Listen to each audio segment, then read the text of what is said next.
Hey guys, and welcome back to my channel if you're a returning viewer, and if you're not, then welcome to my entire channel. Make sure you hit the like and subscribe button down below so you don't miss out on any future content. So I just want to start off with saying that today has not been my day. I didn't win the lottery, and I got really unfortunate news back from the vet. Also, before we jump right in, I just want to give a huge shout out to my vet for allowing me to use our video examination for education for you guys. Without further ado, I'm Beth, and this is BMC Reptile Room.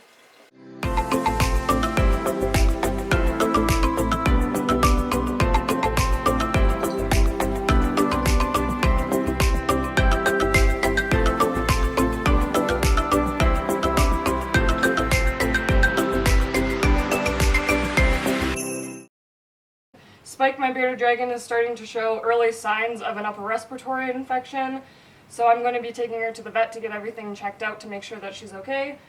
I'm just going to put Spyke down here, and please don't run away. So I'm just setting up a vet tub right here. I'm just using a towel and, okay. We're just going to say this really fast so that she doesn't run away.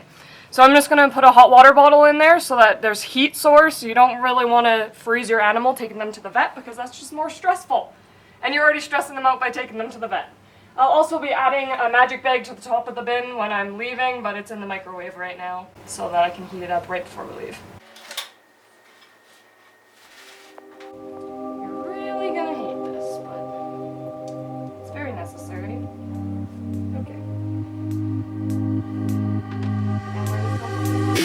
I'm not in the mood, but you'll be here soon.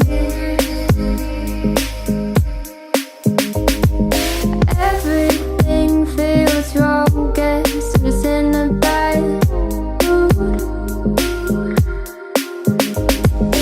Feeling broken hearted over something that never was. Never was, never was.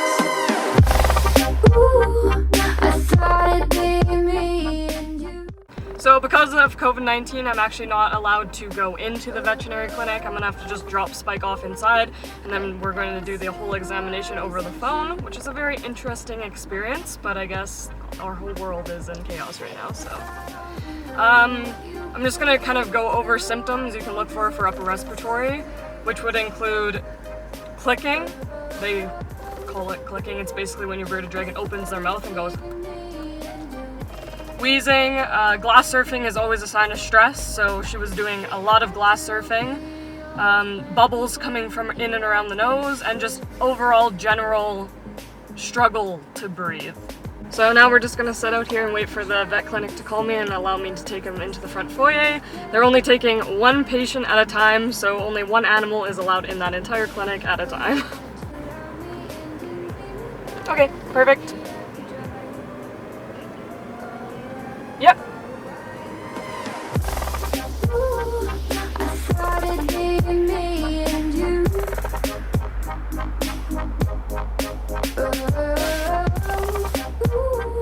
Alright. Now we wait.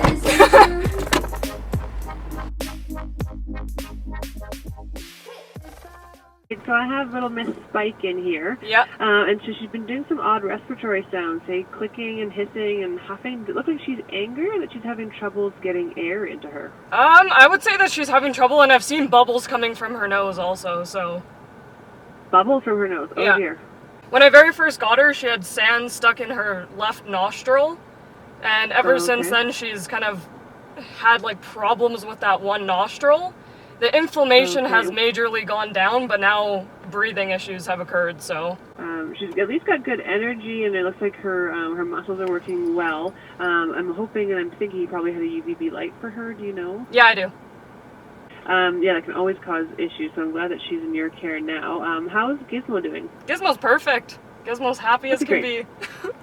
And anything else you've noticed with Spyke? Is she eating or doing anything else oddly? Well, she laid eggs about a week ago, so that was a new experience really for me. Full in her belly? Okay. I'm glad she laid, because I was going to say her belly feels a bit full. But sometimes that can happen if they've laid eggs because they don't really have a uterus, but something like a uterus is just a little bit inflamed afterwards for obvious reasons. How many did she lay? 16. 16? Yeah. Okay. Well, I'm glad those came out. My biggest worry with female beardies is that they get stuck in pre-ovulatory stages, so they never actually make eggs. So it's good that she laid them, because they can always get issues with that. With her respiratory tract, she still looks okay right now, but she's obviously going to be better at hiding things in front of me, because I'm a new person and that's a bit scary for her. But the best thing to do to look at her lungs would probably be to take an x-ray. I'll give you all the options and then we can decide where to go from there. So an x-ray is going to basically let us look at the size and shape of the lungs and the size and shape for other organs in relation to her. It's not going to give us as good of an overall picture really as blood, because blood's at least going to tell us what her calcium to phosphorus ratio is and how the kidneys are functioning, how she's recovered since egg laying, and then if there is a raging infection in her body, her white cell count will be really, really high. Which one would you recommend at this point? I would probably take blood. Okay, let's go with that then, because I got laid off, Okay. so I'm not really fundable No at the moment. Tough. Yeah, no, that's totally fine. So like mentioned earlier, Spyke was starting to show signs of an upper respiratory infection. So... okay, just stay there now. So like mentioned earlier, Spyke started to show signs of an upper respiratory infection. Her symptoms included wheezing, clicking, glass surfing, and just an overall deep breathing that she doesn't normally have, so I just wanted to go get it checked out to make sure that everything was okay. And I am so happy that I did make that choice to go get her checked out, because that's not the only thing that we discovered. So as you guys saw, me and the vet opted towards taking a blood screen over an x-ray, just because this gives us a bigger indication if there was an enterial infection. The white blood cell counts would go up if you have an infection, and this would indicate why she was struggling with upper respiratory symptoms. But surprisingly, we actually did not find that the white cell blood count was up. We actually found other things. What we found was that the white blood cell count and the red blood cell count were actually normal. The blood glucose levels were normal also. The calcium was a little bit high, but you'll see a calcium fluctuation in female bearded dragons when they're either getting ready to lay eggs or they already have. And Spyke just laid eggs last week, so this would be the reason why there's an increase in calcium. The most concerning thing that we actually saw was the phosphorus levels. They were extremely high, and this is an indication of renal failure, also known as kidney failure. Kidney failure is actually diagnosed in reptiles quite a bit because a lot of people don't do their research before they buy an animal. Things that can cause kidney failure can include improper heating, improper temperature, no UVB, improper supplementation. If you over-supplement them with D3 and or a multivitamin, this can also cause kidney failure. Severe dehydration or prolonged dehydration, and if your animal's on a lot of protein, depending on the species, this can also cause dehydration because they get a lot of their water content from vegetables. So this diagnosis for Spyke should not come as a surprise for me because of how her entire life has kind of played out for her, just because of how she was housed before I did take her into my care. If any of you have watched my Meet My Reptiles video, you'll see that I fostered her from a guy that I used to work with. His roommate used to keep her, and she was not in the best of condition when I first got her. So I'm just going to dive a little bit into detail on how Spyke's life was for the first year and a half of her life. Exactly 2 years ago today, the guy from my work actually dropped Spyke off at my house. She was in a 36 by 18 by 18 Exoterra tank, so the tank size actually wasn't bad for the size of her, but she should have been bigger, that's for sure. She lived off of a diet of crickets once a month and dragon pellets. And if you don't know what dragon pellets are, it's basically dry dragon food that you can buy in little tiny brown log looking things, and apparently bearded dragons eat them. I've never personally seen a bearded dragon eat one of them, but that was Spyke's diet. She had never even seen a vegetable in her entire life.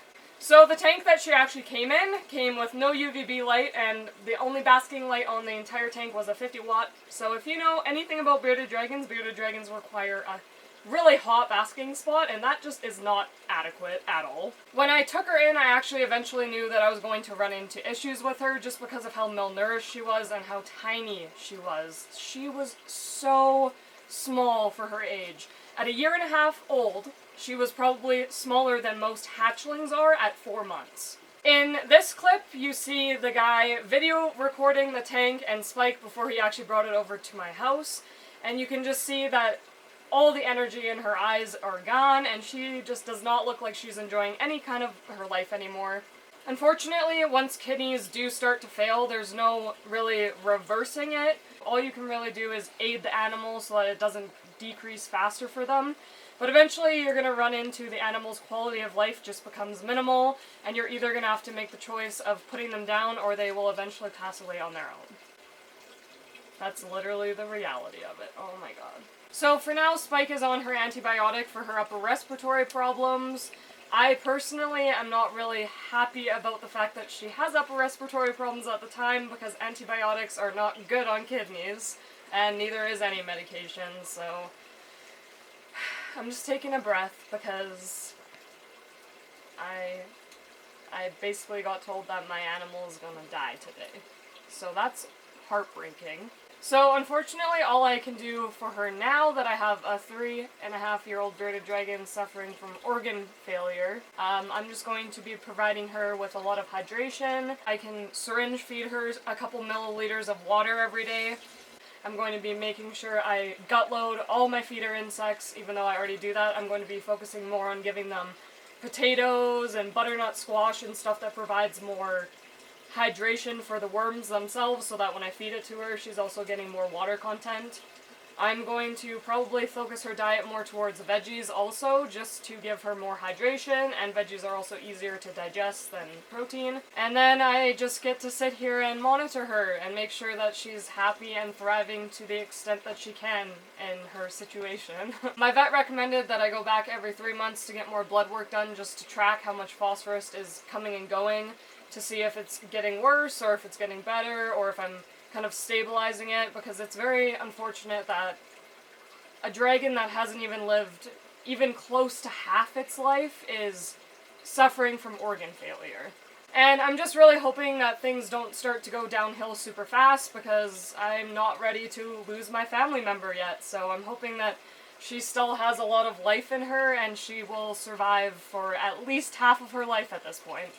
Anyways guys, thank you for tuning in for another video. I hope you guys enjoyed, although it's not really the most positive content. It is still very educational, and people need to know that things do go wrong when you're keeping animals, because if you're going to keep this many animals, you are eventually going to have animals pass away and have problems, so you might as well learn how to deal with it right now. Make sure you like and subscribe!